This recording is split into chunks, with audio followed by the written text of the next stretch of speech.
स्वागत है बच्चों आप सभी का। आज हम देखेंगे क्लास 11 हिस्ट्री का sample question paper with solution, जो कि आपका एनुअल बोर्ड एग्जामिनेशन यानी कि टर्म 2 2021-22 के लिए होने वाला है। तो इस वीडियो को स्टार्ट करने से पहले मैं आपका जो ऑफिशियल सैंपल पेपर है वो आप यहाँ पे देख सकते हैं। यह है आपका ऑफिशियल सैंपल पेपर जो कि DOE के द्वारा दिया गया है, ठीक है। और इसको मैं आपको विद सॉल्यूशन के साथ में अभी दिखाने वाला हूँ। ये आपका ऑफिशियल सैंपल पेपर है। अगर आप इसे डाउनलोड करना चाहते हैं तो डिस्क्रिप्शन में एक लिंक दिया होगा, PDF लिंक करके, ठीक है। डिस्क्रिप्शन के टॉप पे ही होगा, तो उस पर क्लिक करके आप हमारे टेलीग्राम ग्रुप में ज्वाइन हो जाएंगे। वहां पे आपको ये PDF सैंपल पेपर का PDF देखने को मिल जाएगा, वहां से आप इसे डाउनलोड कर पाएंगे। तो चलिए मैं स्टार्ट करते हैं बिना देरी करते हुए आपके सैंपल क्वेश्चन पेपर का सॉल्यूशन के साथ में। अगर पैटर्न की बात करें तो पैटर्न तो आपको पता ही होगा। जो आपका सैंपल पेपर है वो आपका 4 खंड में विभाजित होगा, का, खा, गा और घा। खंड का में आपके 4 प्रश्न होंगे 3 अंक के, खंड खा में आपके 3 प्रश्न होंगे 6 अंक के, खंड गा में आपके 2 प्रश्न होंगे 4 मार्क्स के स्रोत आधारित, खंड घा में आपका 10वां प्रश्न होगा 2 मार्क्स का, जो कि मैप बेस्ड है।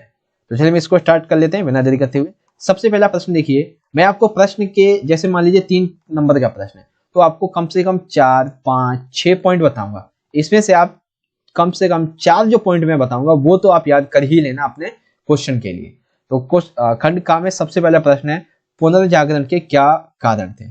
तो पुनर्जागरण जो था वो एक फ्रांसीसी शब्द था जिसका अर्थ होता है पुनर्जन्म। पुनर्जागरण की शुरुआत सबसे पहले हुई थी इटली में।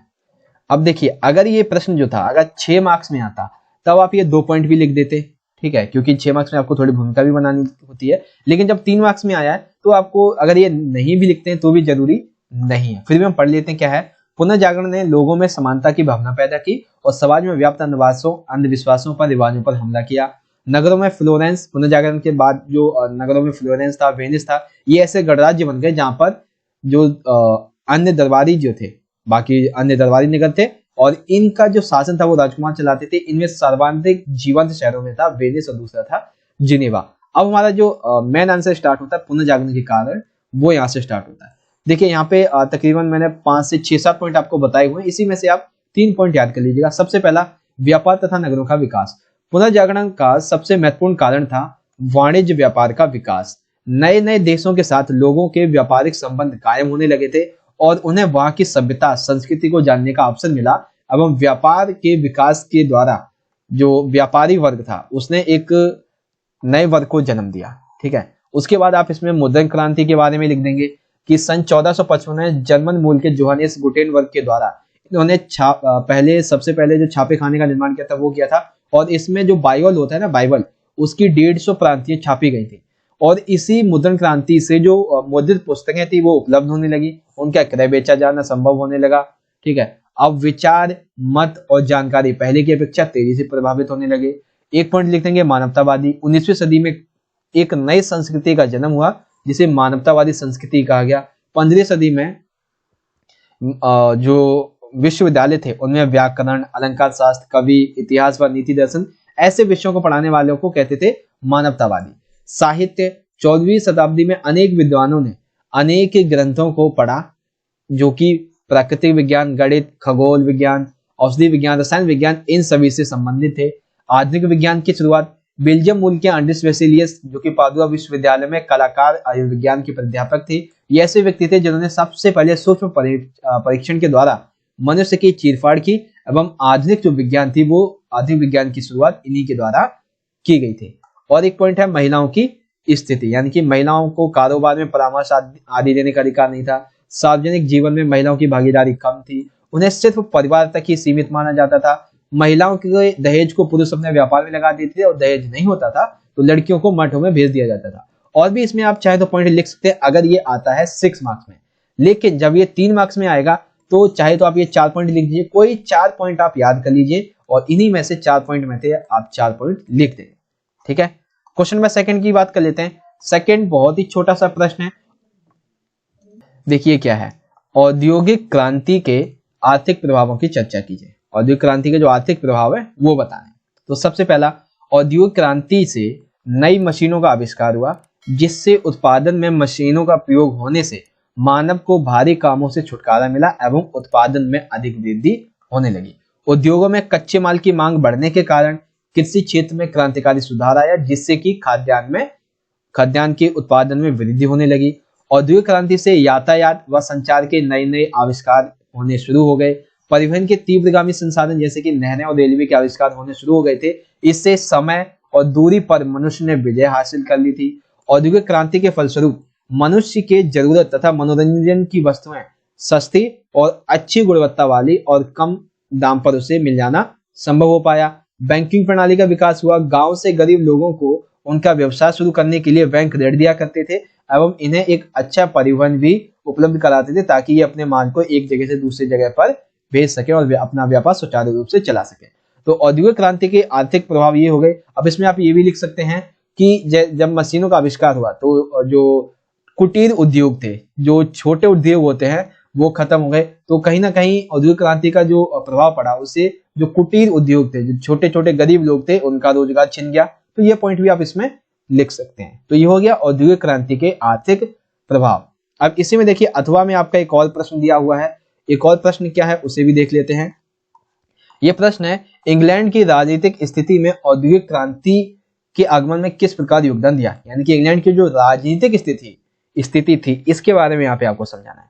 तो राजनीतिक स्थिति के बारे में देखते हैं किस तरह से इसमें इंग्लैंड में जो योगदान है वो दिया है। तो ब्रिटेन के 3 महत्वपूर्ण हिस्से थे। एक था इंग्लैंड, वेल्स और स्कॉटलैंड।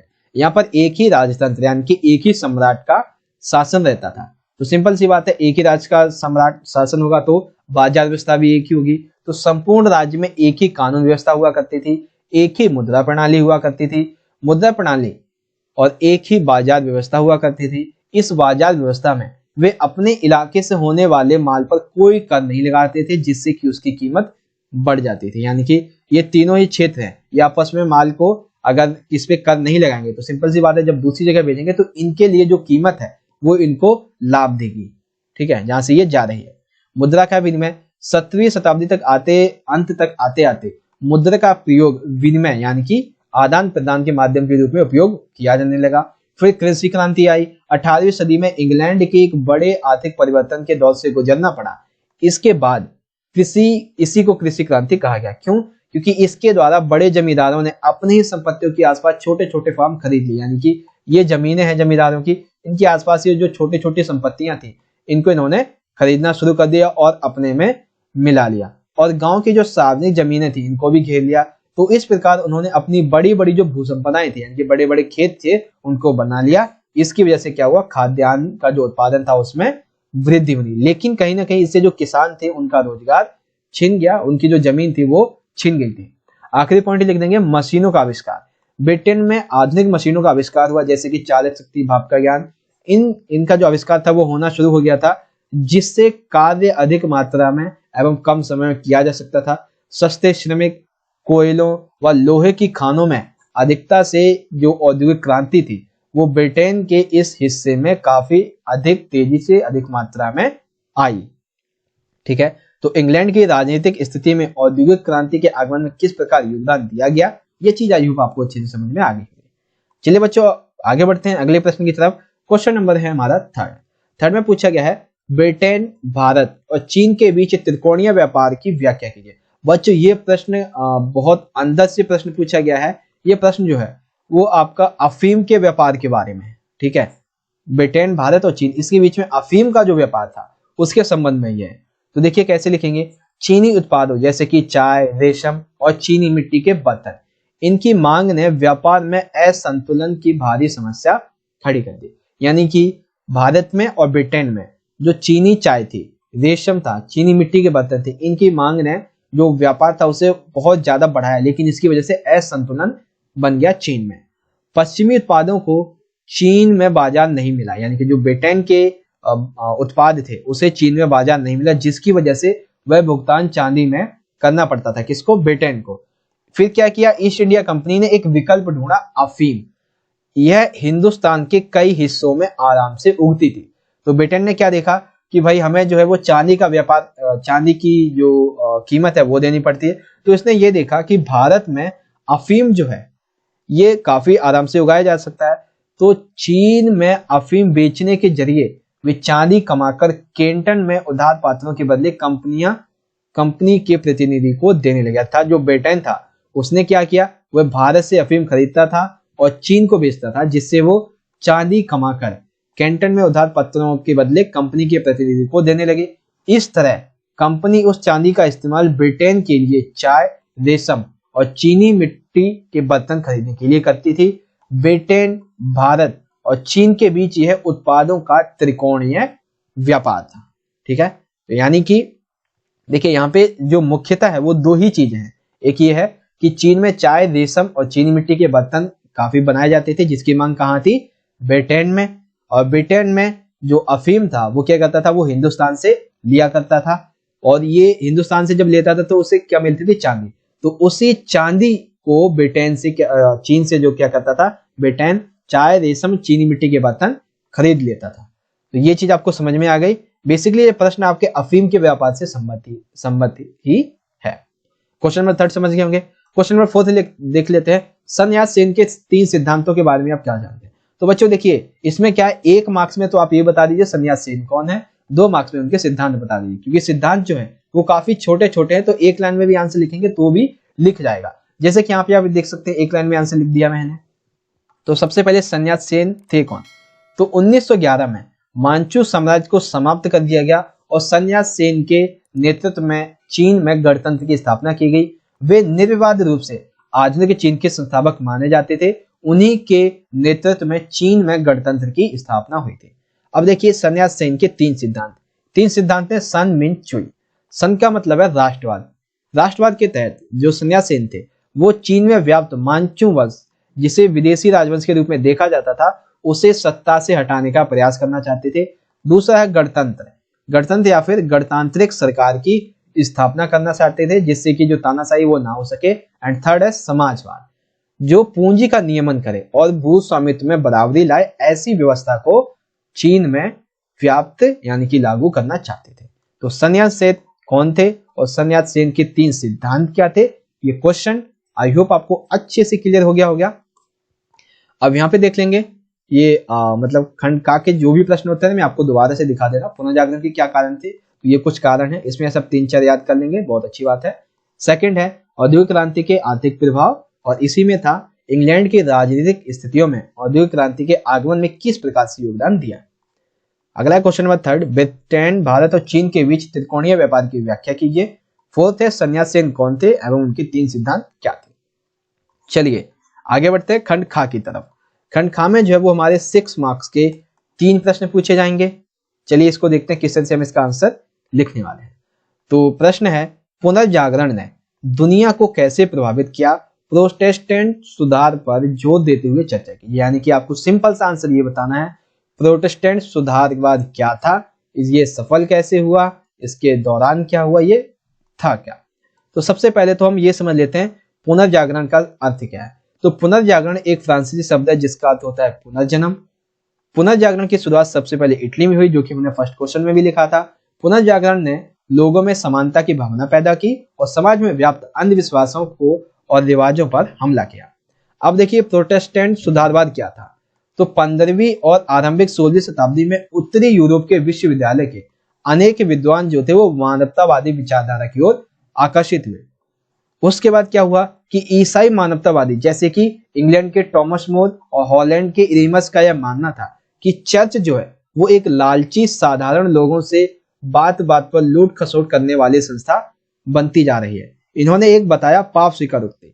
पादरियों का लोगों से धन ठगने का सबसे सरल तरीका था पाप स्वीकारोक्ति नामक दस्तावेज, जो व्यक्ति को उसके सारे किए गए पापों से छुटकारा देता था। व्यक्ति कोई भी पाप करता है तो आप पादरियों के पास जाइए, उनके पास ये दस्तावेज है, ये आपको उन पापों से मुक्ति दिला देगा। तो ये सभी जो समाज ईसाई के अंतर्गत जब वाद विवाद होने लगा तो ये प्रोटेस्टेंट सुधारवाद जो आंदोलन था वो खड़ा हुआ। अब इसमें जो है जो मुख्य भूमिका रही थी वो थी मार्टिन लूथर किंग की, ठीक है, जो कि जर्मन युवा भिक्षु थे। तो 1570 में एक जर्मन युवा भिक्षु मार्टिन लूथर ने कैथोलिक चर्च के विरुद्ध एक अभियान छेड़ा। इसके लिए उसने यह दलील पेश की कि मनुष्य को ईश्वर से संपर्क साधने के लिए किसी पादरी की आवश्यकता नहीं है।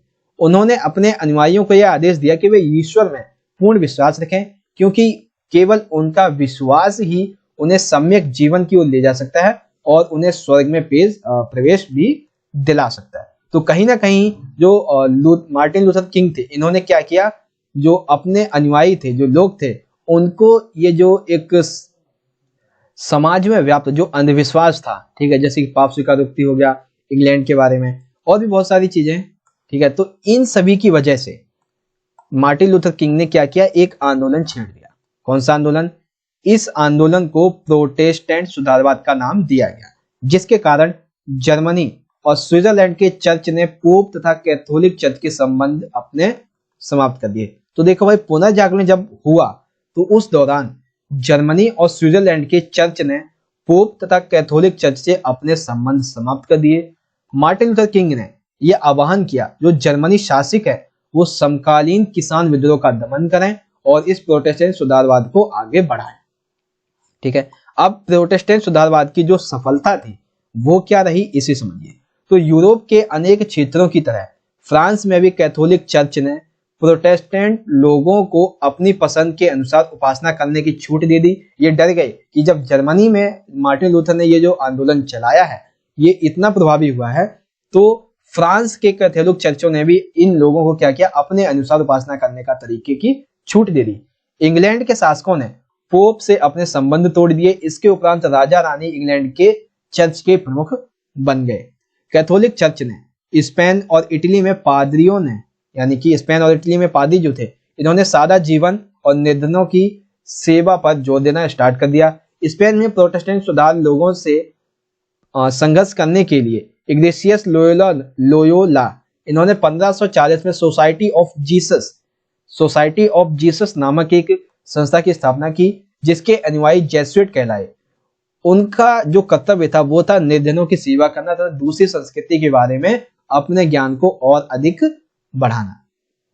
तो ये आपको समझ में आ गया। क्वेश्चन नंबर जो आपका था 5 में कौन सा, कि पुनर्जागरण ने दुनिया को कैसे प्रभावित किया, ठीक है, जो कि आपको समझाना था इस तरह। तो दुनिया में कैथोलिक चर्च के बारे में आपको समझाया, फ्रांस के बारे में, जर्मनी के बारे में, ये सारी बातें आपको इस आंसर में लिखनी है। ठीक है बच्चों, अगर आपको कुछ पॉइंट याद नहीं रहते इसमें से तो आप 1-2 पॉइंट जो है वो पुनर्जागरण के प्रभाव के भी डाल सकते हैं। ठीक है, अगला देख लेते हैं हम। अगला है क्वेश्चन नंबर, मतलब इसी में अथवा में दिया हुआ है क्वेश्चन नंबर 5 के अथवा में, कि 17वीं सदी के यूरोपीय लोगों के लिए दुनिया अलग कैसी दिखाई दी। यानी कि 17वीं सदी के जो लोग थे, जो यूरोपीय लोग थे, उनके लिए दुनिया अलग कैसे दिखाई दी। तो देखते हैं भाई क्या था इनकी आंखों में जो इनको दुनिया अलग दिखाई दी थी। देखिए, सबसे पहला पॉइंट, सबसे पहला लिखेंगे, 17वीं शताब्दी में आए सांस्कृतिक परिवर्तन में रोम और यूनानीय शास्त्रीय सभ्यता का ही केवल योगदान नहीं था। प्रत्येक तथ्य को पुनर्जागरण ने तर्क की कसौटी पर कसने की जिस अवधारणा को उत्पन्न किया, उसके कारणवश विज्ञापन के क्षेत्र में विशेष रूप से विकास हुआ। इसके अलावा रोमन संस्कृति के पुरातात्विक तथा साहित्यिक पुनरुद्धार के माध्यम से भी इस सभ्यता के प्रति बहुत ज्यादा प्रशंसा के भाव व्यक्त किए। किसके प्रति? जो रोमन और यूनान की शास्त्रीय सभ्यता थी, इसके प्रति। ठीक है, जब मध्ययुग का सिद्धांत, मध्ययुग का यानी कि जो कोपरनिकस की क्रांति थी उसके बारे में, कि मध्ययुग का जो सिद्धांत था पृथ्वी विश्व की धुरी है, यह धारणा आलोचना का प्रतिपाद्य बन गई। कोपरनिकस, गैलीलियो, केपलर आदि वैज्ञानिकों ने यह सिद्ध कर दिया कि पृथ्वी एक बहुत बड़ा ग्रह है तथा 24 घंटे सूर्य के चारों तरफ पश्चिम से पूरब की दिशा में यह घूमते रहती है। हार्वे ने रूढ़ संचार सिद्धांत का प्रतिपादन किया। तो ये सारी जो चीजें हैं वो आपके चैप्टर में, जब 17वीं सदी में जो यूरोपीय लोग आए थे उन्हें किस तरह से जो यूरोप, मतलब कि जो यूरोपीय लोग थे उनको दुनिया कैसे अलग लगने लगी थी, ये सारी चीजें यहाँ पे समझाई गई हैं। उसके बाद क्या हुआ, नौ संचालन तथा चुंबकीय कंपास के कारण लोगों ने अनेक समुद्री यात्राएं शुरू कर दी और अनेक नए नए समुद्री मार्गों को खोजा। द्वीपों एवं देशों की खोज इन नाविकों के द्वारा ही की गई। जो कोलंबस था वो सन 1492 में अमेरिका का इसने अन्वेषण किया, उसने खोज कर ली। 1498 में वास्को डी गामा समुद्री मार्ग से भारत आया। यहाँ तक कि स्पेनी नाविक 1606 में ताहिती द्वीप पर पहुंच गए। तो आपने ये तो देख लिया कि पहले पॉइंट में सभ्यता के बारे में बात की गई है, दूसरे पॉइंट में मध्ययुग के सिद्धांत के बारे में बात की गई है, फोर्थ पॉइंट में जो क्या कहते हैं ये समुद्री यात्राओं के बारे में बात की गई है, एंड फोर्थ पॉइंट में किस किस को स्थान को खोजा गया है ये बात की गई है। आगे भी 4 पॉइंट अभी और भी दिए गए हैं कि इस्लाम के विस्तार, तथा मंगोलों की जीत ने, ठीक है, फोर्थ सिक्स्थ है, इस्लाम के विस्तार तथा मंगोलों की जीत से एशिया एवं उत्तरी अफ्रीका का संबंध यूरोप के विभिन्न देशों के साथ वाणिज्यिक आधार पर स्थापित हुआ। इस कारण उन द्वीपों व देशों की सांस्कृतिक, सामाजिक, आर्थिक एवं राजनीतिक स्तर पर जानकारियां हमें प्राप्त होने लगी। दूसरी ओर जो यूरोपवासी थे, इन्होंने न केवल यूनानी व रोमन लोगों से सीखा, बल्कि ईरान, मध्य एशिया, अरब और चीन जैसे देशों से ज्ञान भी प्राप्त किया। यानी कि ये जो लोग थे यूरोपीय, उन्होंने यूनानी और रोमन से सीखा ही नहीं, बल्कि ईरान, मध्य एशिया, अरब, चीन जैसे देशों से ज्ञान अधिक मात्रा में इन्होंने प्राप्त किया। सेवंथ है, इतिहासकारों ने पर्याप्त सबूतों के अभाव में यूरोप को केंद्रित दृष्टिकोण में रखा। संख्या प्रेषण और प्रयोग के नए नए तरीके जो पुनर्जागरण की बड़ी देन है, मानव ने अपने ज्ञान क्षेत्र में बहुत हद तक विकास कर लिया था। नाइन्थ है, वेसेलियस ने शल्य चिकित्सा के आधार पर मानव शरीर से संबंधित तथ्यों की जानकारी प्राप्त की। इस तरह 17वीं शताब्दी के यूरोपवासियों के लिए विश्व की अवधारणा पूर्णतः पृथक थी, यानी कि अलग थी। तो 17वीं शताब्दी में यूरोपीय लोगों के लिए जो पूरी की पूरी दुनिया थी वो किस तरह से अलग थी, कैसे अलग उन्हें नजर आ रही थी। तो ये सारा पॉइंट आई होप आपको अच्छे से समझ में आया होगा। क्वेश्चन नंबर 5 के दोनों क्वेश्चन आपके यहाँ पे कंप्लीट हो जाते हैं। क्वेश्चन नंबर 6 देखते हैं। क्वेश्चन नंबर 6 में भी आपके दो क्वेश्चन है। सबसे पहला है, इंग्लैंड में 18वीं और 19वीं शताब्दी में जो विरोधी आंदोलन हुए थे, इसका संरचनात्मक विश्लेषण आपको करना है। ठीक है, संरचनात्मक नहीं है बल्कि समालोचनात्मक है। ठीक है, तो समालोचनात्मक मतलब कि वही है, आपको बताने हैं कौन कौन से आंदोलन थे, वो आपको यहाँ पे समझाना है। तो देखते हैं। तो सबसे पहले तो एक छोटा सा पॉइंट आप ये लिख देंगे कि जो औद्योगिक क्रांति है ये है क्या। तो ब्रिटेन में 1780 के दशक से 1850 70 साल के इस समय के बीच में उद्योग और अर्थव्यवस्था का जो रूपांतरण हुआ है उसे प्रथम औद्योगिक क्रांति कहा जाता है, जिसके खिलाफ कई आंदोलन भी हुए। सबसे पहला और महत्वपूर्ण आंदोलन आहार, ब्रेड पर कर बढ़ाना। फैक्ट्रियों में जो काम करते थे मजदूर, उनके लिए सबसे सस्ता आहार, सबसे सस्ता खाना जो होता था वो होता था ब्रेड, जिस पर सरकार ने टैक्स बहुत अधिक बढ़ा दिया। तो भाई जब आपके खाने पर ही टैक्स बढ़ा दिया जाएगा, जिसके बिना आप रह नहीं सकते हो, जिसके बिना आप नहीं कर सकते हो, तो सिंपल सी बात है आप कुछ ना कुछ आंदोलन, विरोध प्रदर्शन तो करेंगे। तो इसी के परिणाम स्वरूप 1790 में देश में आहार ब्रेड से नाम का एक बड़ा आंदोलन छेड़ा गया। दूसरा, मताधिकार आंदोलन। इंग्लैंड में फैक्ट्रियों में काम करने वाले लोग मताधिकार प्राप्त करने के लिए आंदोलन कर रहे थे। देखिए, जो लोग थे फैक्ट्री में काम करने के बावजूद भी, ये फैक्ट्रियों में काम करने के बावजूद भी मताधिकार प्राप्त करने के लिए आंदोलन कर रहे थे, क्योंकि इन्हें पता था अगर हम अपने मताधिकार को पा लेते तो हम सरकार पर दबाव बना सकेंगे। इसी प्रतिक्रिया में सरकार ने क्या किया कि एक ऐसा कानून बना दिया जिससे कि लोगों को विरोध प्रदर्शन का अधिकार ही छीन गया। यानी कि इन्होंने ये दिमाग लगाया कि ये जो विरोध प्रदर्शन का कानून है इनके पास, इसी को छीन लिया गया। एक कानून बनाया और इसी अधिकार को छीन लिया गया। आगे देखते हैं। आगे है जमींदारों की जबरदस्ती, न्यूनतम वैध मजदूरी और युद्ध। थर्ड पॉइंट देखते हैं, जमींदारों की जबरदस्ती। 1770 के दशक से छोटे छोटे सैकड़ों फार्म खेत शक्तिशाली जमींदारों ने अपने खेतों में मिला लिए, जिससे छोटे गरीब लोग बुरी तरीके से प्रभावित हो गए, उनके जमीनें छीन गई, रोजगार चला गया। उसके बाद गरीब परिवार के लोगों ने उद्योगों में काम देने की जब मांग की तो जो संसद थी उसने इस मांग को ठुकरा दिया। इसके बाद देश में रोजगार के संबंध में आंदोलन छिड़ गया। फोर्थ है न्यूनतम वैध मजदूरी। 1790 के दशक से बुनकर लोग जो थे वो अपने लिए न्यूनतम वैध मजदूरी की मांग करने लगे। यानी कि अगर 100 रुपए न्यूनतम वैध मजदूरी निर्धारित की गई है तो उनको 70 दिया जाता है, 80 दिया जाता है, इस तरह से। तो उन्होंने अपनी वैध मजदूरी की मांग की, लेकिन संसद ने इसे ठुकरा दिया। और जब संसद ने इसे नहीं माना तो एक आंदोलन फिर से छेड़ दिया गया न्यूनतम वैध मजदूरी के संदर्भ में। फिफ्थ है युद्ध। इंग्लैंड का फ्रांस के साथ लंबे अरसे तक युद्ध रहा, 1792 से 1815। ठीक है, अराउंड देखें तो 23 साल तब तक युद्ध चलता रहा। इंग्लैंड और यूरोप के बीच चलने वाला जो व्यापार था वो भी खत्म हो गया। इस वजह से फैक्ट्रियां तो सिंपल सी बात है बंद हो जाएंगी, और जब फैक्ट्रियां बंद हो गई, गरीबी आ गई, बेरोजगारी बढ़ने लगी, तो इन सभी के कारणों की वजह से फिर से एक आंदोलन छिड़ गया। तो आपने देखा कौन कौन से कारण थे जिसकी वजह से जो आंदोलन थे औद्योगिक क्रांति के खिलाफ छेड़े गए। ठीक है, सबसे पहला है आहार ब्रेड पर कर बढ़ाने की वजह से, मताधिकार आंदोलन, जमींदारों की जबरदस्ती, न्यूनतम वैध मजदूरी एवं युद्ध के प्रभाव की वजह से। अब इसमें जो है एक दो पॉइंट आप डाल सकते हैं कानून सुधार अधिनियम के। ठीक है, कानून सुधार अधिनियम की हालांकि विरोध आंदोलन चल रहे थे, तो उस दौरान कुछ अधिनियम ऐसे बनाए गए जिससे लोगों की स्थिति को अच्छा बनाया जा सके। तो सबसे पहला अधिनियम था 1819 का। इस अधिनियम ने 9 वर्ष से कम आयु वाले बच्चों से फैक्ट्री पर काम करवाने पर पाबंदी लगा दी और 9 से 16 वर्ष की जो आयु के बच्चे थे उनके लिए काम करने की समय सीमा 12 घंटे कर दी। 1833 अधिनियम ये था कि 9 वर्ष से कम आयु वाले बच्चों को केवल रेशम के फैक्ट्रियों में काम पर लगाया जा सकता है और बड़े बच्चों के लिए काम के घंटे कुछ और कम कर दिए गए। तीसरा था खान कोयला खान अधिनियम 1842। इसमें था कि 10 वर्ष से कम आयु वाले बच्चों और स्त्रियों पर यानी कि लड़कियों और लड़कियों पर आप खानों में जो खदानें होती हैं उनमें काम नहीं ले सकते हैं। फोर्थ था फील्डर फैक्ट्री अधिनियम जो कि फील्डर्स फैक्ट्री अधिनियम 1847। इसमें यह था 18 वर्ष से कम उम्र के बच्चों व स्त्रियों से आप 10 घंटे से अधिक काम नहीं ले सकते हो।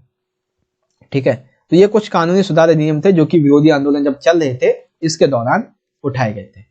तो इंग्लैंड में 18वीं और 19वीं शताब्दी के अंत में जो विरोधी आंदोलन का समालोचनात्मक संश्लेषण विश्लेषण था किस तरह से करेंगे या अभी आप समझ गए होंगे। अब इसी की अथवा में एक प्रश्न दिया है, बहुत अच्छा प्रश्न है ये। ठीक है, क्या है? कपास की कताई और बुनाई, यानी कि कपास की कताई के बारे में, कपास की बुनाई के बारे में उद्योगों में तकनीकी परिवर्तनों का वर्णन कीजिए एवं ग्लोब पर इसका क्या प्रभाव पड़ा है ये समझा। सिंपल सी बात है, इसमें आपको ये समझाना है कि कपास की कताई और बुनाई ने औद्योगिक क्रांति में किस तरह से अपना योगदान दिया। ठीक है ना, तो इसमें सबसे पहला पॉइंट आप यही लिख देंगे औद्योगिक क्रांति क्या है। औद्योगिक क्रांति की परिभाषा लिख देंगे कि ब्रिटेन में 1780 के दशक से 1850 के दशक के बीच उद्योग और अर्थव्यवस्था का जो रूपांतरण हुआ है उसे प्रथम औद्योगिक क्रांति के नाम से जाना जाता है। ब्रिटेन में औद्योगिक विकास का यह चरण नई मशीनों और तकनीकियों से गहराई से जुड़ा है। इन मशीनों तथा तकनीकों ने पहले की हस्तक्षेप तथा हथकरघा उद्योग की तुलना में भारी पैमाने पर माल के उत्पादन को संभव बनाया है। तो कपास की कताई से जो रेशम वगैरह की मशीनें होती हैं इनके आविष्कार की वजह से जो हस्तशिल्प था वो हथकरघा उद्योग कहां पे पहुंच गया? फैक्ट्रियों में। ठीक है, तो यहां तक आपको समझ में आ गया। चलिए आगे बढ़ते हैं। अब हमारा इस क्वेश्चन के आंसर का जो मेन पार्ट होता है वो यहां से स्टार्ट होता है। तो देखते हैं, सबसे पहला पॉइंट लिखेंगे। पहले तो एक आप हेडिंग बनाएंगे औद्योगिक क्रांति में कपास की कताई और बुनाई का योगदान। ठीक है, यहाँ पे हेडिंग ये नहीं, हाँ यहाँ पे ये बनाएंगे आप कपास की कताई और बुनाई उद्योगों में तकनीकी परिवर्तन। ठीक है, तकनीकी क्या परिवर्तन हुए ये आप बनाएंगे। तो चलिए देखते हैं।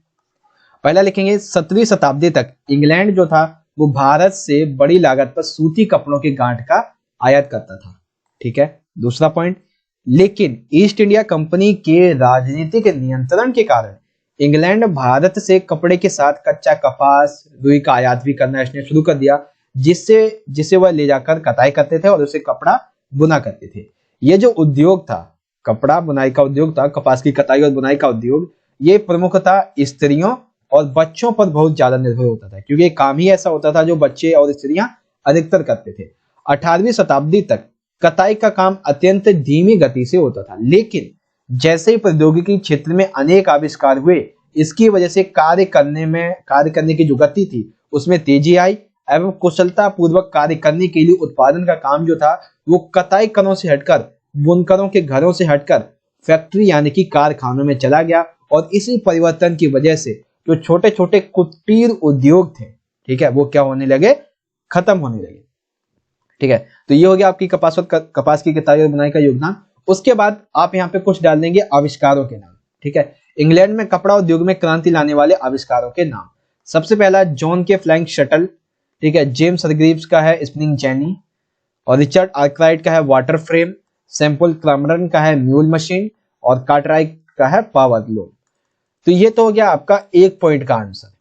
ठीक है, यानी कि अगर ये 6 मार्क्स का है तो इसमें आपको 5 मार्क्स तो इतने में मिल जाएंगे। लेकिन जब बात करेंगे कि ग्लोब पर क्या प्रभाव पड़ा, तो ग्लोब पर भी यही प्रभाव पड़ा कि जो कपास की कताई और बुनाई की जो तकनीक थी जैसे ही ये आई तो वैश्विक स्तर पर या फिर ग्लोब स्तर पर ये भी कह सकते हैं कि जो उद्योग थे, ये उद्योग थे जो कि काम पहले कहाँ होता था, कताईकरों के पास में, बुनकरों के पास में, घरों में, कुछ छोटे उद्योगों में, ये हट के कहाँ पहुंच गया, बड़ी बड़ी फैक्ट्रियों में, बड़े बड़े कारखानों में। ठीक है, और अधिक तेजी से किया जाने लगा, कम समय में अधिक काम किया जाने लगा। तो ये सारे जो पॉइंट है आप इसमें लिख देंगे। तो ये चीज आपको समझ में आ गई। क्वेश्चन नंबर 6 का जो अथवा वाला प्रश्न था, आई होप आपको ये अच्छे से समझ में आ गया होगा। चलिए आगे देखते हैं। क्वेश्चन नंबर है 7, ये हमारा सबसे आखिरी प्रश्न है, जो कि सबसे बड़ा वाला प्रश्न है। ठीक है, 6 मार्क्स में सबसे आखिरी प्रश्न। चीन और जापान के द्वारा अपनाई गई आधुनिकीकरण के 2 पथों का आपको विश्लेषण करना है। तो सबसे पहले हम देखेंगे बच्चों जापान के बारे में। तो जापान के बारे में आप तकरीबन 3-4 पॉइंट याद रखेंगे। सबसे पहला, राजनीतिक व्यवस्था। जापान पर क्योतो में रहने वाले सम्राट का शासन हुआ करता था, लेकिन 12वीं सदी तक आते आते जो असली सत्ता थी वो शोगुनों के हाथ में आ गई थी, और सैद्धांतिक रूप से जो शासन था वो राजा के नाम पर होने लगा था। दूसरा, मेजियों की पुनर्स्थापना।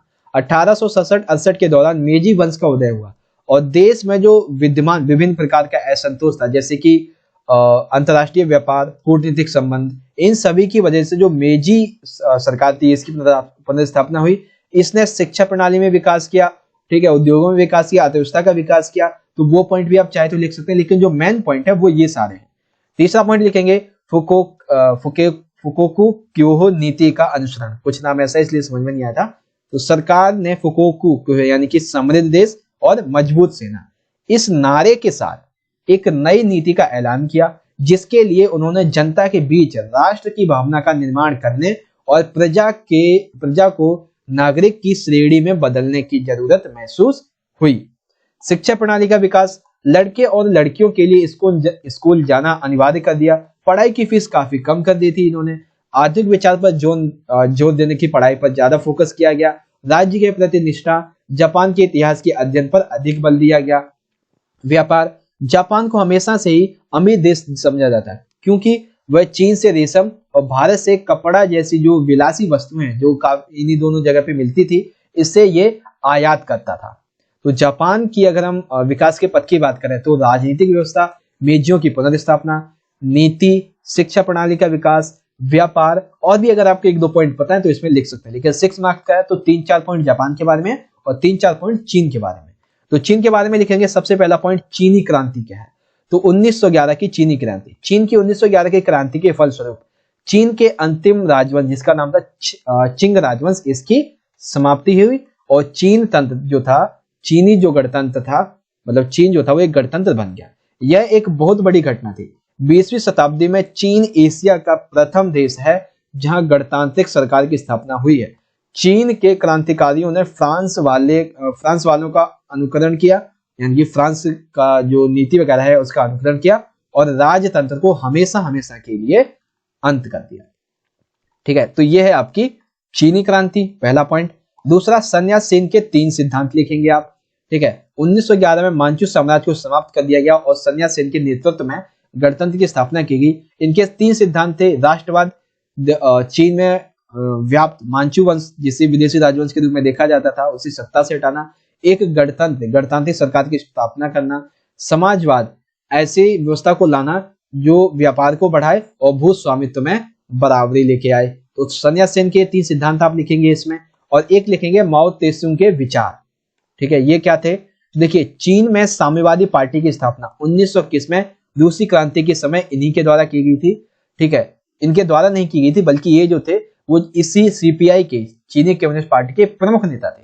क्रांति के कार्यक्रम को किसानों पर आधारित करके अलग अलग रास्ता चुना गया, यानी कि क्रांति जो थी, चीनी क्रांति, मतलब इनके द्वारा जो क्रांति चलाई गई थी वो किसानों पर आधारित करके अलग अलग एक रास्ता अपनाया गया। उनकी सफलता ने चीनी साम्यवादी पार्टी को एक शक्तिशाली राजनीतिक ताकत बना दी, जिससे अंततः कुओमिंतांग पर जीत हासिल की।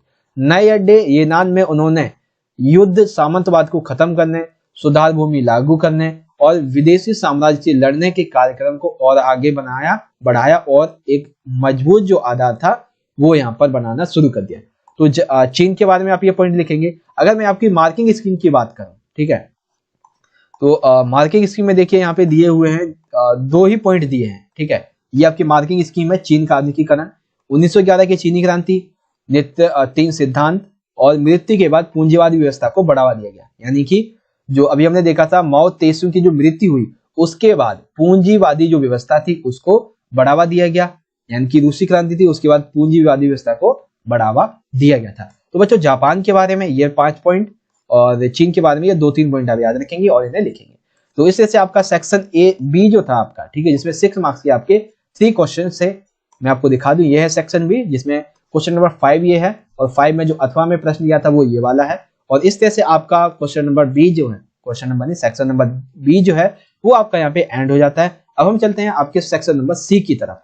सेक्शन सी में आपके सबसे पहले 2 प्रश्न है जो कि आपके कौन से हैं, स्रोत आधारित प्रश्न है, 4 मार्क्स के प्रश्न है और स्रोत आपका ये दिया हुआ है, आप इसे चाहें तो वीडियो को पॉज करके पढ़ सकते हैं, मैं सीधा आपको प्रश्न उत्तर पढ़ के समझाने वाला हूं।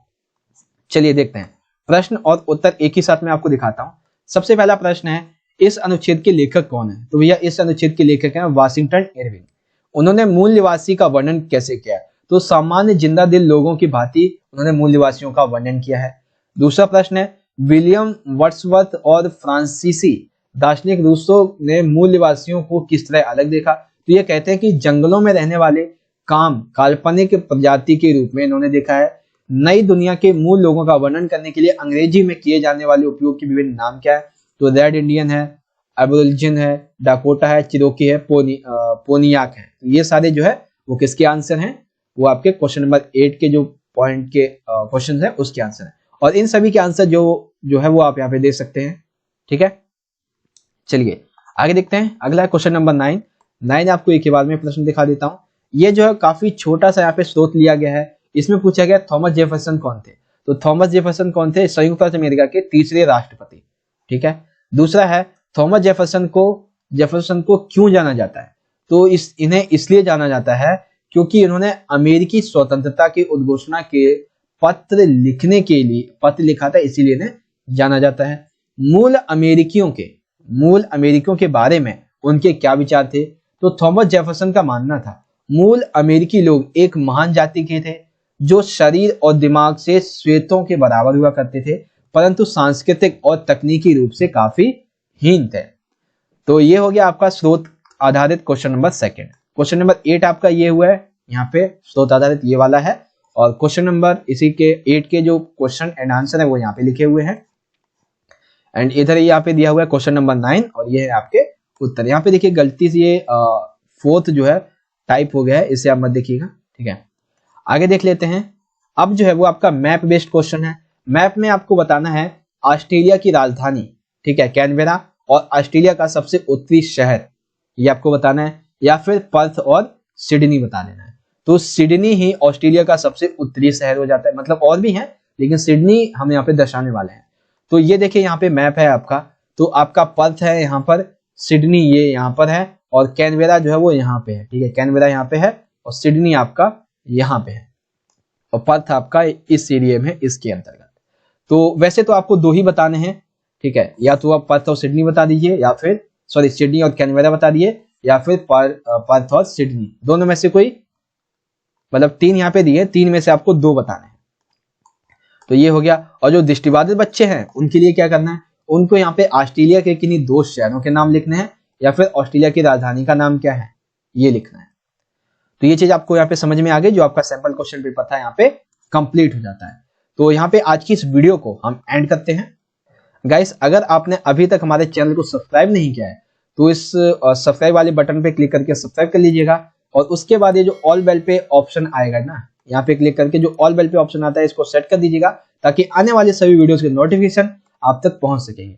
और अगर आपको अपनी तैयारी और अच्छे से करनी है तो आपको चैनल के इस प्लेलिस्ट वाले सेक्शन में आना है। यहाँ पर आपको बहुत सारी प्लेलिस्ट मिल जाएंगे जिससे आप अपनी एग्जाम की तैयारी अच्छे से कर पाएंगे। ठीक है, जैसे कि अगर आपको चैप्टर वाइज एक्सप्लेनेशन देखनी है अपने सिलेबस की, तो यहाँ पे पॉलिटिकल का है, हिस्ट्री का है, हिंदी है और ज्योग्राफी है। इंपॉर्टेंट क्वेश्चन आपको देखने हैं तो पॉलिटिकल, हिस्ट्री, ज्योग्राफी, हिंदी और ये सब यहाँ पे दिए हुए हैं। तो इससे क्या है, आप अपनी तैयारी अच्छे से कर पाएंगे। और एक प्लेलिस्ट है जो कि है सैंपल क्वेश्चन पेपर की, ये वाली है। तो इस प्लेलिस्ट में आके आप सभी के सभी सैंपल पेपर जो है वो विद सॉल्यूशन के साथ में यहाँ से देख सकते हैं। ठीक है, और आप अपनी तैयारी अच्छे से कर पाएंगे। वीडियो अच्छी लगे तो अपने दोस्तों के साथ जरूर शेयर कीजिएगा। मिलेंगे नेक्स्ट वीडियो में, तब तक के लिए आप पढ़ते रहिए। इस वीडियो को ज्यादा से ज्यादा अपने सभी दोस्तों के साथ शेयर कीजिएगा। धन्यवाद। जय हिंद, वंदे मातरम।